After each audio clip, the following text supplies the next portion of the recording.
आज हम बात करेंगे मंदिर में जो दान देते हैं उसका वो दान देने का अर्थ क्या होता है। मंदिर की दान पेटी में पैसा डालना, उससे हमें क्या फायदा होता है, या वो जो मंदिर में हम दान डालते हैं, दान पेटी में जो पैसे डालते हैं, वो क्या सिर्फ मंदिर के पुजारियों के लिए होता है? क्या मंदिर की देखभाल करने के लिए वो दान पेटी में पैसा डाला जाता है? क्या वो दान पेटी में जो भी धन राशि जमा होती है, क्या उससे उस मंदिर के पुजारी अपना पेट भरते हैं? क्या उस दान पेटी के धन से मंदिर के पुजारी अपना घर चलाते हैं? क्या उस दान पेटी के धन से मंदिर के पुजारी उस मंदिर का देखभाल करते हैं? क्या हम उस मंदिर में जाकर दान पेटी में जो धन डालते वो इसलिए डालते हैं क्या मंदिर के पुजारियों का घर चले या मंदिर का देखभाल हो, इसलिए डालते हैं? क्या दान पेटी में धन डालने का मतलब ये होता है कि उस मंदिर की देखभाल हो हमारे धन से, या उस वहाँ के काम करने वाले पुजारियों का घर चले हमारे दान से? जो दान हम उस दान पेटी में डालते हैं, जो धन हम उस दान मंदिर के दान पेटी में डालते हैं, तो उसका मतलब सिर्फ इतना है कि मंदिर की देखभाल हो, या मंदिर के पुजारी की कुटिया में राशन आए, या मंदिर के पुजारी का घर चले, या मंदिर के पुजारी का बैंक बैलेंस बढ़े? या दान पेटी में दान डालने का मतलब सिर्फ इतना होता है? कुछ लोग बोलते हैं कि मंदिरों में दान देते हैं तो उस दान से पंडित अपना घर पालते हैं, अपने बच्चे पालते हैं, अपना बैंक बैलेंस बढ़ाते हैं।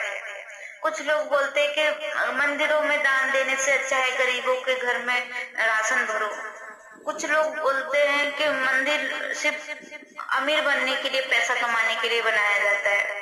कुछ लोग बोलते हैं सिर्फ दान पेटी में दान डालने के लिए, धन कमाने के लिए दान पेटी डाली जाती है, रखी जाती है, और जो मंदिरों में दान पेटी होती है वो धन कमाकर पंडित अपने बैंक बैलेंस बढ़ाते हैं, ऐसे बोलते हैं। लेकिन ये सब वो लोग बोलते हैं जो लोग हिंदू धर्म से, सनातन धर्म से, भगवान से नफरत करते हैं। भगवान के नाम से जो लोग नफरत करते, जो चाहते ही नहीं कि मंदिर हो, देवी देवता हो, जो लोग चाहते ही नहीं कि मंदिर के नाम पर पूजा पाठ हो, भगवान इस धरती पर भगवान नाम की चीज रहे, हिंदू नाम की कोई चीज रहे, जो लोग चाहते नहीं वो लोग ऐसी बात करते हैं। और आजकल के पढ़े लिखे लोग उन लोगों के बातों में आकर अपने धर्म को झूठा साबित करने में लगे रहते हैं। मंदिर जाने के बजाय चर्च जाते हैं, मंदिर जाने के बजाय चर्च में बैठते हैं, मंदिर के चौखट पे अपना सर लगाने के बजाय, टिकाने के बजाय जारतों पे, मस्जिदों पे जाके अपना सर टिकाते हैं, चर्चों में जाके अपना सर टिकाते हैं। भगवान बोलने के बजाय, जय श्री राम बोलने के बजाय, हरे कृष्णा बोलने के बजाय गॉड बोलते हैं, हे गॉड, हे ईश्वर। लेकिन भगवान बोलने में शर्म आती है, श्री राम बोलने में शर्म आती है। हमारे ही कुछ पढ़े लिखे हिंदू गवार जो भगवान का नाम लेने में, जय श्री कृष्ण बोलने में, जय श्री राम बोलने में शर्माते हैं, लेकिन गॉड बोलने में उनको शर्म नहीं आती। मंदिर जाने में शर्म आती है, लेकिन चर्च जाने में शर्म नहीं आती। वही लोग हिंदुओं के मंदिरों पे उंगली उठाते हैं, वही लोग हिंदुओं की दान पेटी पे नजर रखते हैं, लेकिन चर्चों में और मस्जिदों में कितना दान चढ़ावा होता है। चर्चों में तो चेक दिया जाता है, ऑनलाइन ट्रांसफर किया जाता है, बोनस, ये ऑनलाइन पैसा ट्रांसफर होता है चर्चों में, वो सब कोई नजर नहीं रखता। सिर्फ हिंदुओं के मंदिरों पे दान पेटी पर नजर रखी जाती है। लेकिन दान पेटी में जो हिंदू दान डालता है, धन डालता है, वो इसलिए नहीं डालता है कि मंदिर के लिए उस पैसों का खर्चा किया जाए, या फिर मंदिरों में उस पैसों से काम किया जाए, या मंदिरों के पुजारियों का बैंक बैलेंस बढ़े। नहीं, मंदिरों में हजारों की संख्या में लोग भोजन करते हैं। जो दान हम डालते हैं उसी पैसों से मंदिरों की देखभाल होती है। वहां पर कितना खर्चा होता है। एक बार आप इस्कॉन मंदिर में जाकर देखो, रोज डेली का हजारों लोग खाना खाते हैं। हजारों लोग रोज डेली का खाना खाते हैं और दान पेटी में कितना धन जमा होता है? कुछ नहीं, मैं खुद देख कर आई हूँ। दान पेटी में कुछ इतना धन रोज का नहीं जमा होता जितना रोज का खाना खाया जाता है उधर। जितना रोज का उधर भोजन लोगों को खिलाया जाता है उतना रोज का धन जमा नहीं होता है दान पेटी में। और ये तो रही सिर्फ भंडारे की बात या भोजन की बात या दान पेटी की बात, और एक साइड में रख दो। लेकिन दान देना इंसान के लिए क्यों आवश्यक है? हम जब दान पेटी में धन डालते हैं उससे हमें क्या पुण्य मिलता है, वो जानना बहुत आवश्यक है। उसका अर्थ ये होता है कि जब हम मृत्यु को प्राप्त हो जाते हैं, हम जीते जी जो पुण्य करते हैं तो पुण्य करते हैं, जो पाप करते हैं सो पाप करते हैं। लेकिन जब हम मृत्यु को प्राप्त हो जाते हैं तो मृत्यु के बाद हमारे घर वाले हमारे नाम से पिंड दान करते हैं। उस 13 दिन का पिंड दान होता है और 13 दिन में हमारे पीछे हमारे घर वाले कंबल दान करते हैं, वस्त्र दान करते हैं, भोजन दान करते हैं, हमें पिंड दान करते हैं। और जो उनसे हो सके, जैसे जूता चप्पल जो भी हमारे घर वालों से हो सके वो दान करते हैं। उसे कहते हैं मृत्यु के बाद पिंड दान। 13 दिन तक किया जाता है। चौथे दिन में भोजन किया जाता है, बहुत से लोगों को बुला के भोजन करवाया जाता है। वो सब क्यों होता है?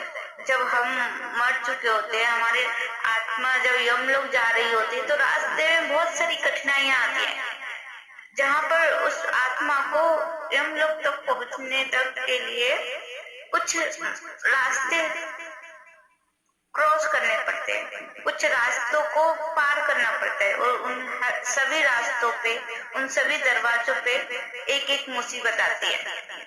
जैसे 13 दिन होते हैं, 13 दिन में 13 दरवाजे उस आत्मा को पार करनी होती है। एक दरवाजे में बहुत कड़ी धूप, बहुत ही ज्यादा गर्मी, जहाँ पर इंसान का शरीर मोम की तरह पिघल जाए, पैरों के नीचे अंगार लग जाए, इतनी कड़ी धूप में उस आत्मा को उस गेट से गुजरना पड़ता है यमदूत के साथ। वो उसको गुजरना ही पड़ता है।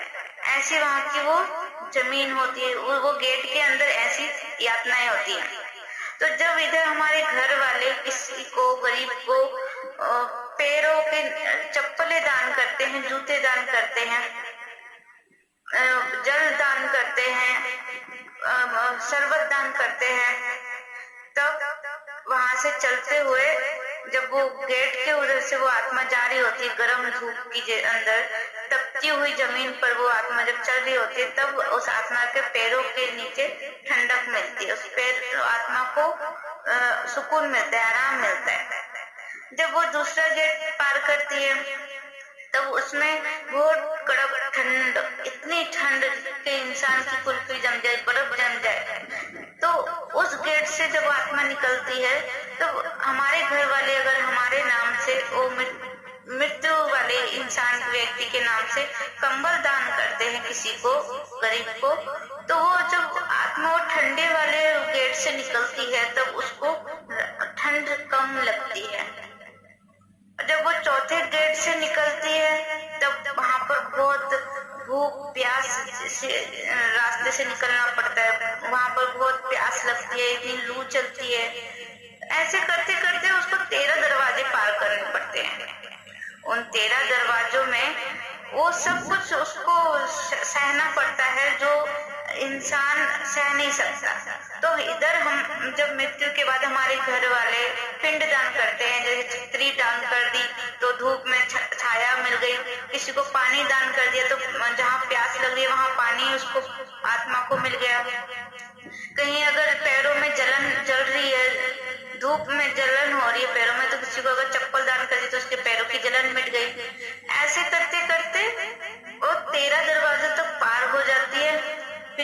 दिन जब आता है तो 4वें दिन इधर हमारे घर वाले भोजन खिलाते हैं सबको। तो वो 13 दरवाजे पार करते करते उसको जो भूख प्यास लगी होती है, तो 13 दिन में उसको भोजन जब दान करते हैं, भोजन पिंड दान होता है, तो उसको भूख प्यास मिट जाती है आत्मा की। इसलिए वो 13 दिन का प्रोसीजर जो रहता है आत्मा के लिए दान, उन पिंड दान का, वो इसलिए रहता है।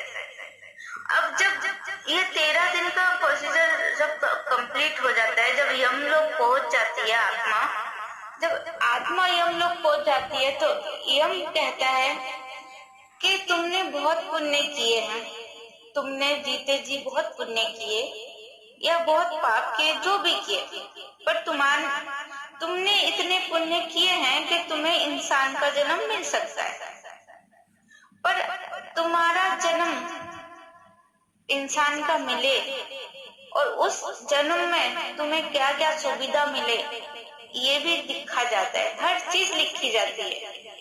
हर इंसान का जन्म लेने के से पहले हर चीज लिखी जाती है कि कितना तुमने पुण्य किया है, कितना पाप किया है, कितना तुम्हें प्राप्त होगा और कितना प्राप्त नहीं होगा, वो सब लिखा जाता है।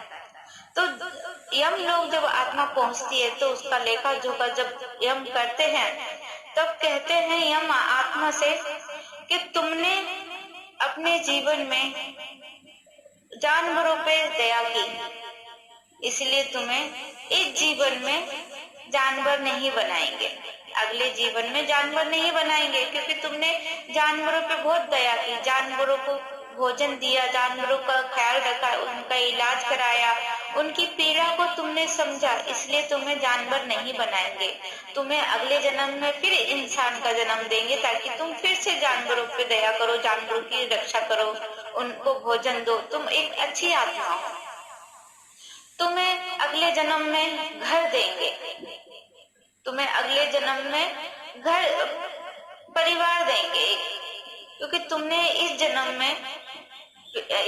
में तुमने अपने माता पिता का बहुत सम्मान किया, अपने माता पिता का आज्ञा मानी, अपने माता पिता की रक्षा की, इसलिए अगले जन्म में तुम्हें अच्छे माता पिता भी देंगे, अगले जन्म में तुम्हें भाई बंधु भी देंगे, क्योंकि तुमने इस जन्म में अपने भाई बंधुओं की अच्छे से सेवा की, भाई बंधुओं का मान सम्मान किया, इसलिए अगले जन्म में तुम्हें भाई बंधु भी मिलेंगे, तुम्हें रिश्ते नाते सब मिलेंगे, तुमने सभी रिश्ते नातों का पिछले जन्म में ख्याल रखा, तुमने सभी रिश्ते नातों का बहुत आदर सम्मान किया, इसलिए इस जन्म में तुम्हें रिश्ते नाते भी मिलेंगे।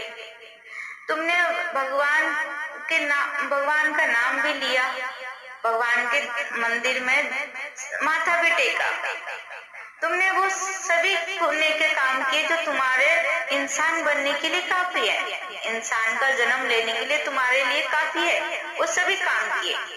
लेकिन तुम अगले जन्म में ऐसी जगह जन्म लोगे, ऐसी जगह तुम्हारा जन्म होगा जहाँ पर तुम्हें धन प्राप्त नहीं होगा, जहाँ तुम्हें जन्म के बाद धन अपने जीवन के लिए, अपने दिनचर्या के लिए, अपने जीवन जीने के लिए खुद कमाना पड़ेगा, संघर्ष करके कमाना पड़ेगा।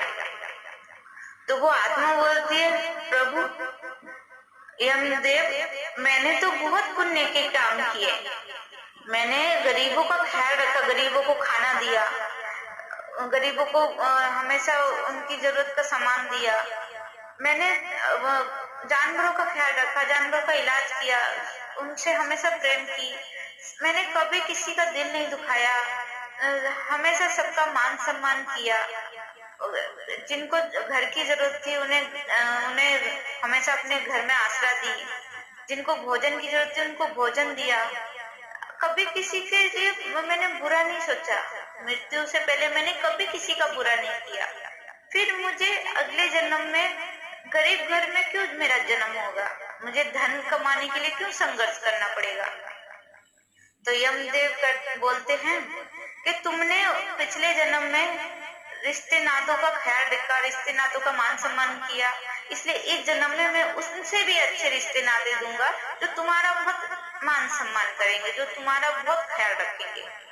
पिछले जन्म में तुमने जानवरों का बहुत ख्याल रखा, जानवरों के लिए तुम्हारे दिल में बहुत दया थी, इसलिए इस जन्म में मैं तुम्हारा जन्म ऐसी जगह दूंगा जहाँ पर तुम्हें बहुत ही मान सम्मान मिले और जहाँ जानवर तुमसे बहुत प्रेम करे, कोई भी जानवर तुम्हें कोई हानि ना पहुंचाए, ऐसी जगह जन्म दूंगा। पिछले जन्म में तुमने गरीबों का बहुत ख्याल रखा, इस जन्म में भी तुम्हारे आसपास जो भी गरीब रहेंगे वो तुम्हारा ख्याल रखेंगे, जो भी लोग रहेंगे तुम्हारे, पिछले जन्म में तुमने लोग गरीबों का ख्याल रखा, इस जन्म में लोग तुम्हारा ख्याल रखेंगे, तुम्हारी सहायता करेंगे, तुम्हारी मदद करेंगे, ऐसी जगह जन्म दूंगा। पिछले जन्म में तुमने बहुत से भूखे लोगों को खाना खिलाया, इस जन्म में कभी तुम भूखे नहीं सोओगे।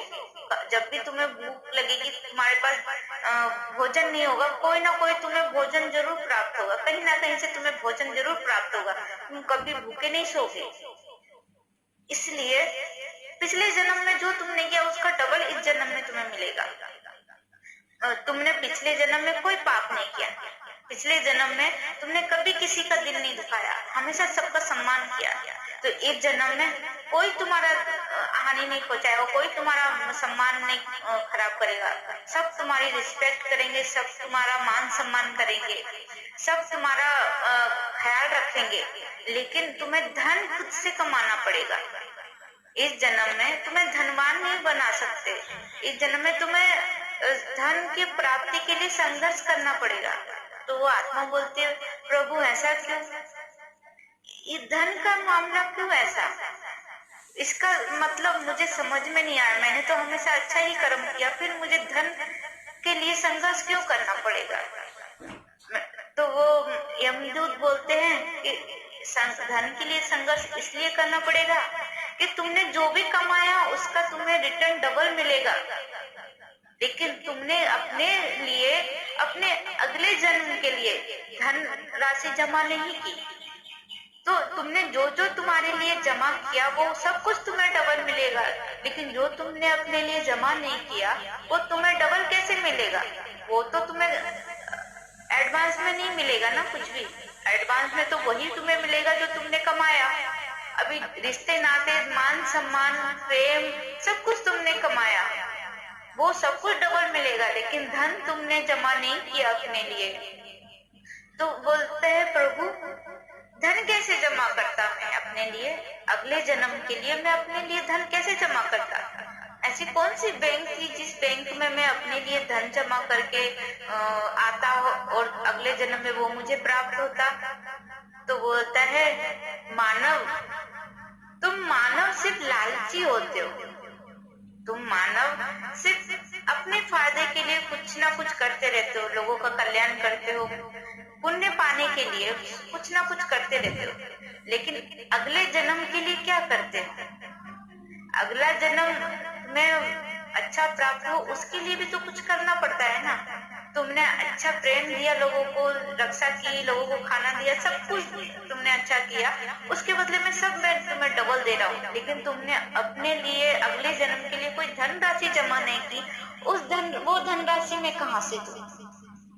तो वो चक्कर में पड़ गया, वो आत्मा चक्कर में पड़ गई कि आखिर में धनराशि कैसे जमा करके आता अपने अगले जन्म के लिए, वो मुझे समझाओ प्रभु, वो मुझे नहीं समझ में आ रहा। तो यमदूत बोलते हैं कि जिस तरह तुम अपने जीवन काल में धन कमाते हो और अपने आने वाले जीवन के लिए यानी अपने युग जीवन के लिए, बुढ़ापे के लिए, अपने आने वाले पीढ़ी के लिए अपने बैंक में धन राशि जमा करते हो।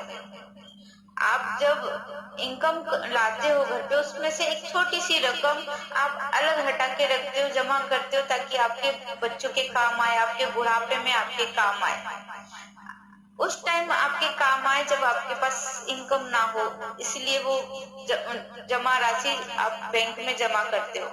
अभी बैंक में तुम जमा कर सकते हो जीते जी ताकि आपके काम आए, लेकिन मृत्यु के बाद आप के धन काम आए, इसलिए आप मंदिर में दान क्यों नहीं करते।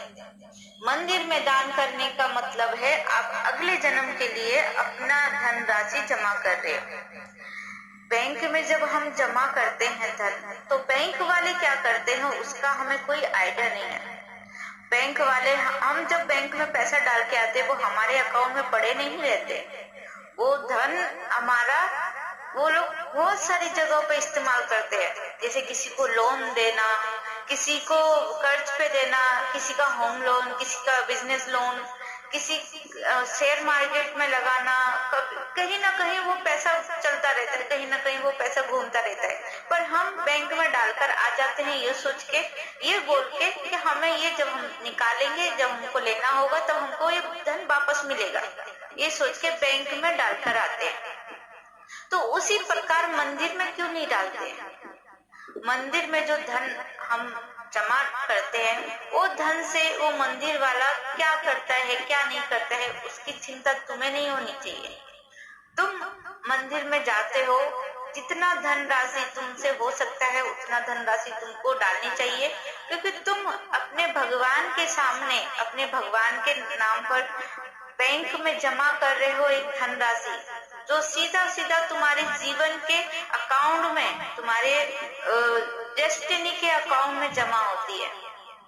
जो धनराशि हम बैंक में जमा करते हैं वो धनराशि हमारे जीवन के अकाउंट में जमा होती है, जो जीवन काल हमारा चल रहा होता है। लेकिन जो धनराशि हम मंदिर में दान करते हैं वो धनराशि हमारे डेस्टिनी में जमा होता है, डेस्टिनी के अकाउंट में जमा होता है। तो अगर हम, ऐसा नहीं है कि तुम्हारे पास इतनी हैसियत नहीं है कि तुम 10,000 जमा करो, तुम 10,000 जमा करके आ रहे हो, नहीं, ऐसा नहीं। अगर तुम्हारी हैसियत है कि 10 रुपए डालना है मंदिर में, तो तुम 10 रुपए अगर मंदिर में डालते हो तो तुम्हारी डेस्टिनी में उसका 100 गुना बढ़कर तुम्हें मिलता है।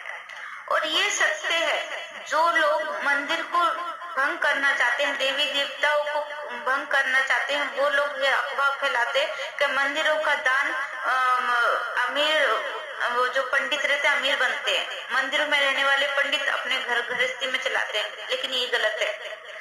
मंदिरों में जो भी दान हम करते हैं, जो भी दान पुण्य मंदिरों में करते हैं, वो हमारी डेस्टिनी में जमा होता है। वो यमदूत यही बोलता है कि तूने सारी जीवन पुण्य किया, सब कुछ किया, भगवान में भी आस्था थी, ये तुझे सब कुछ डबल डबल मिल रहा है, लेकिन तूने मंदिर में कभी दान नहीं किया, तूने मंदिर में कभी दान नहीं किया, तूने अपनी डेस्टिनी के लिए कुछ जमा नहीं किया, तो तुझे जन्म भी ऐसे घर में मिलेगा जहाँ पर तुझे संघर्ष करके पैसा कमाना पड़ेगा। धन प्राप्त होगा, लेकिन धन प्राप्त करने के लिए तुझे संघर्ष करना पड़ेगा। अगर तूने पिछले जन्म में जो भी कुछ कमाया, उस सब के बीच अगर तूने धन राशि मंदिर में जमा किया होता, मंदिर में डाला होता, तो डेस्टिनी में, इस जन्म में तुझे धन राशि पहले से प्राप्त होती। तेरा जन्म ऐसी जगह होता जहाँ पर तुझे वो धन राशि का 100 गुना डबल मिलता, जहाँ पर तूने जो धनराशि जमा की थी।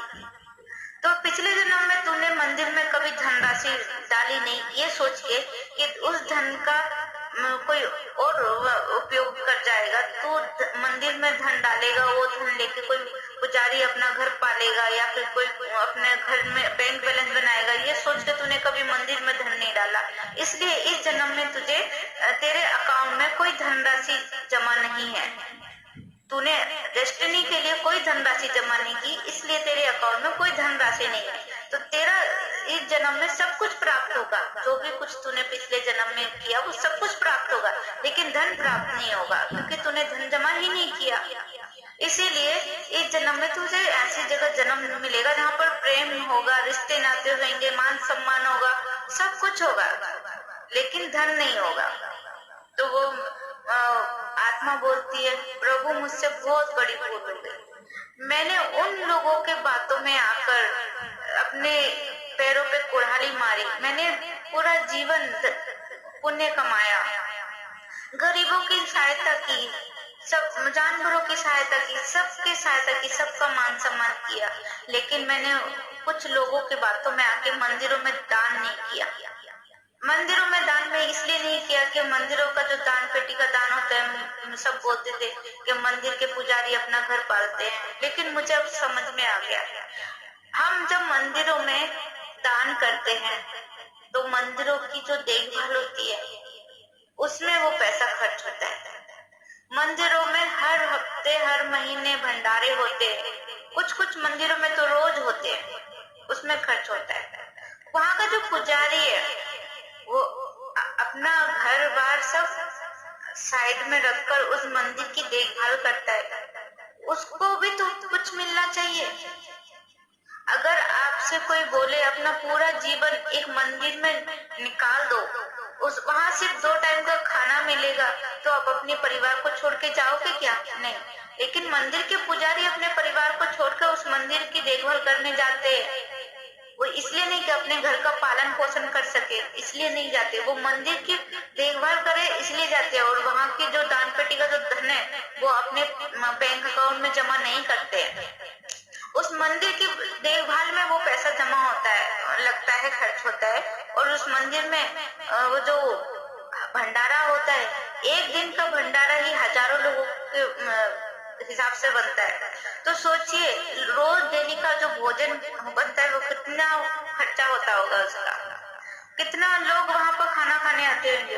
पहले के टाइम पे एक टाइम ऐसा था जहाँ सभी मंदिरों में हर रोज एक टाइम भोजन दिया जाता था। वहाँ के आसपास के जितने भी गरीब बच्चे थे, जितने भी गरीब लोग, भिखारी लोग, रास्ते में जो भी लोग सोते थे, उन लोगों का रोज का एक टाइम का भोजन हर मंदिर के आसपास के मंदिरों में फिक्स था।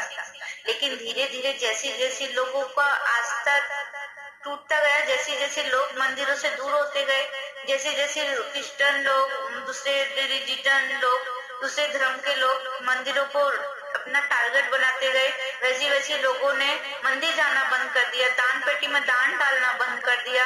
तो वैसे वैसे दान कम होता गया और वहाँ के जो गरीब लोगों को रोज डेली का एक टाइम का भोजन मिलता था, रोज डेली का खाना मिलता था, वो धीरे धीरे बंद होता गया।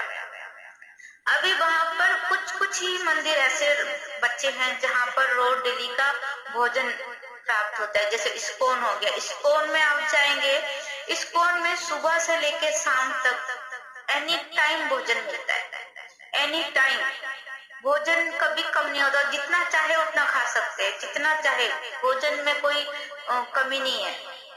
तो सोचिए एक इंसान की शादी अगर होती है एक दिन, जीवन में एक बार शादी होती है, और एक शादी में अगर ज्यादा से ज्यादा कम से कम मिडिल क्लास में समझ लो 300 से 400 लोग अगर आते हैं भोजन करने, मेहमान शादी में, तो कितना खर्च हो जाता है? 1-2 लाख तो ऐसे ही खर्च हो जाता है। एक ही बार का भोजन कराता है तो एक ही बार के भोजन में 1-2 लाख ऐसे ही खर्च हो जाते हैं शादी में। जीवन में सिर्फ एक बार करते हैं, तो कोई भी त्योहार हो लो, जैसे बर्थडे हो गया या कुछ भी हो गया, अगर एक बार भी भोजन कराया तो 50-60 हजार तो ऐसे ही खर्च हो जाता है सिर्फ एक बार में। तो सोचिए जो मंदिर में भोजन कराया जाता है तो वहाँ पर हजारों की संख्या में लोग भोजन करते हैं, हजारों की संख्या में। और ऐसा नहीं कि वहाँ का भोजन ऐसी बेकार सा हो, नहीं, बहुत अच्छा भोजन होता है, बहुत टेस्टी भोजन होता है। तो सुबह से लेकर शाम तक कम से हजारों लोग भोजन करके जाते, तो उसमें कितना पैसा खर्च होता होगा। तो वहां पर जितने लोग भी दान पेटी में दान डालते हैं तो वो 20 रुपए, 30 रुपए, 10 रुपए मिनिमम, 10 रुपया, 10 रुपए से ज्यादा अगर किसी का दिल बड़ा हो गया तो 50 या 100 रुपया। ये बहुत पैसे वाला कोई इंसान हो गया, बहुत पैसे वाला, तो वो 500 रुपए डालेगा। उससे ज्यादा कोई डाल दे तो भगवान उसको बहुत ही पुण्य का नाम देगा, भगवान तो उसे बहुत पुण्य देंगे अगर 500 से ऊपर डाल दे तो। मैंने आज तक पेटी में, कभी दान पेटी में 500 रुपए नहीं देखा, अगर देखा होगा तो बहुत बड़े मंदिरों में होगा, ये तो नहीं। तो वही दान पेटी में, मंदिरों में दान पेटी में जो पैसा हम डालते हैं, वो पैसा हमारी डेस्टिनी के लिए, अगले जन्म के लिए काउंटिंग होता है। ये मत सोचो कि मंदिर के दान पेटी में हम जो पैसा डालते हैं वो पैसा सीधा पंडित के बैंक में जाता है या मंदिर के पुजारी के बैंक में जाता है या मंदिर अपना घर चलाता है, नहीं। हम बैंक में जब पैसा जमा करते हैं तो बैंक वाला उस पैसों का क्या करता है वो हम नहीं देख रहे, लेकिन हमारा पैसा हमें रिटर्न मिलता है वो हमें पता है, इसलिए हम बैंक में पैसा डालते हैं। लेकिन मंदिर में हम पैसा नहीं डालते कि ये सोच के पुजारी ले लेगा। अरे मंदिर में हम पैसा डालते हैं, उससे बहुत सारे काम होते हैं, बहुत से गरीबों के बच्चों के पेट भरता है, बहुत से गरीबों के बच्चों को भोजन मिलता है, बहुत से गरीबों के घर में वो पैसा जाता है। आप लोग नहीं जाते देखने के लिए कि मंदिरों का पैसा कहाँ कहाँ जा रहा है। टीवी में कुछ लोगों ने हिंदू धर्म पे निशान जमाना किया, हिंदू धर्म को खत्म करने की कोशिश की, इसलिए उन्होंने अफवाह फैला दी कि मंदिरों का पैसा पुजारियों की जेब में जाता है। ये बात बहुत गलत है। बहुत जितने भी बड़े बड़े मंदिर है सबका पैसा, उसमें से टैक्स सरकार भी लेती है। उसमें से बहुत सारे स्कूल हैं जहाँ पर भोजन प्राप्त किया जाता है, भोजन दिया जाता है। इस्कॉन से, मंदिरों से एक धनराशि गरीबों के लिए जाती है, हर साल गरीबों के लिए जाती है। बहुत से आश्रम है जहाँ पर हर मंदिर से धन जाता है, आश्रमों में धन जाता है।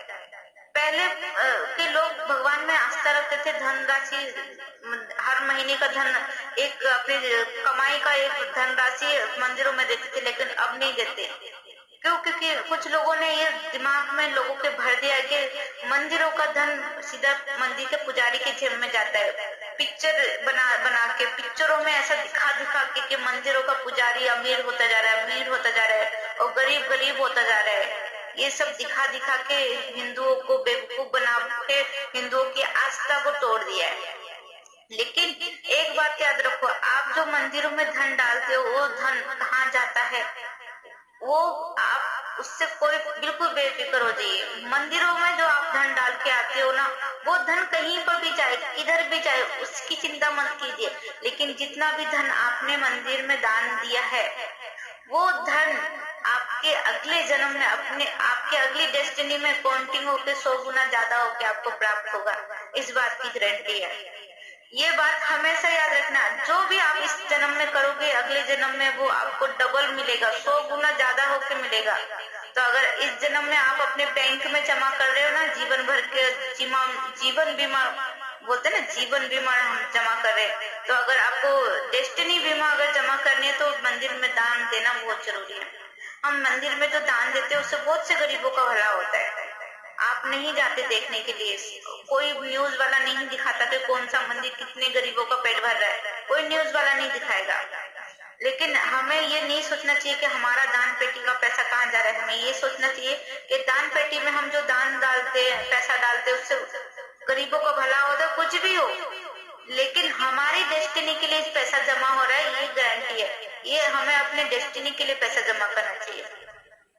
तो मैंने ये सीखा है कि मंदिरों में दान देना बहुत जरूरी है, हमारी डेस्टिनी के लिए नहीं, हमारे मंदिरों के लिए भी। क्योंकि हम मंदिरों में दान नहीं देते, इसलिए मंदिर खत्म होते जा रहे हैं। और जितने भी चर्च हैं और जितने भी